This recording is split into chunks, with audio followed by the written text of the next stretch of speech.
দড়িভেলা নগরে ঈদের প্রস্তুতি, গুল মোহাম্মদ সরকার স্বেচ্ছাসেবক টিমের উদ্যোগে ঈদগাহ মাঠ পরিষ্কার।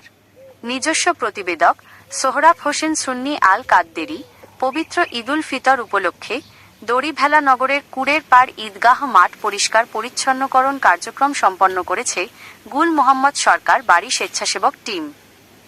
গত 16 মার্চ 2026 সোমবার সকাল 6টা থেকে দড়িভেলা নগর গুল মোহাম্মদ সরকার বাড়ির স্বেচ্ছাসেবক টিমের সদস্যরা অত্যন্ত উৎসাহ উদ্দীপনার সাথে এই পরিচ্ছন্নতা অভিযানে অংশ নেন। মহৎ এই উদ্যোগে অংশগ্রহণকারীগণ এই সেবামূলক কার্যক্রমে নেতৃত্ব দেন টিমের প্রধান হারুন আর রশিদ। তার সাথে কাঁধে কাঁধ মিলিয়ে কাজ করেছেন শামছুল হক, শাহপরান, বিল্লাল, গোলাম মোস্তফা, রাশেদুল ইসলাম, মোহাম্মদ মমিন, মোহাম্মদ বাবুল সহ আরও অনেক তরুণ ও নিবেদিত প্রাণ সদস্য। সেবার মানসিকতা ও ভ্রাতৃত্ব।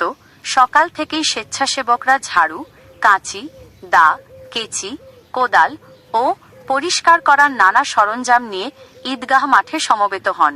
মাঠের জঙ্গল পরিষ্কার, ধুলোবালি দূর করা এবং মুসল্লিদের নামাজের পরিবেশ সুন্দর করতে তারা নিরলস পরিশ্রম করেন। স্থানীয় এলাকাবাসী তরুণদের এই ঐক্যবদ্ধ প্রচেষ্টার ভূয়সী প্রশংসা করেছেন। ঈদ শুভেচ্ছা। কাজ শেষে গুল মোহাম্মদ সরকার বাড়ি স্বেচ্ছাসেবক টিমের পক্ষ থেকে দড়িভেলা নগরসহ দেশ ও প্রবাসে অবস্থানরত সকল মুসলিম ভাই বোনদের জানানো হয়েছে আগাম ঈদগার প্যান্ডেলটা বান্ধা হইতেছে, কাপড় টাপড় লাগাইলে কেমন সুন্দর লাগবে কোন? হ্যাঁ সুন্দর দেখা যাবে। যারা আপনারা নামাজ পড়া সবাই ঈদ মোবারক। আপনি কি গুল মোহাম্মদ সরকার স্বেচ্ছাসেবক টিমের সাথে জড়িত আছেন, তাই তো? হ্যাঁ, তো আমরা তো আসছি ফজর নামাজের পরপরই এসে আমরা আস্তে আস্তে সবাই মিলে আস্তে আস্তে করতেছি। এখন মোটামুটি আমরা কাজ প্রায় শেষ।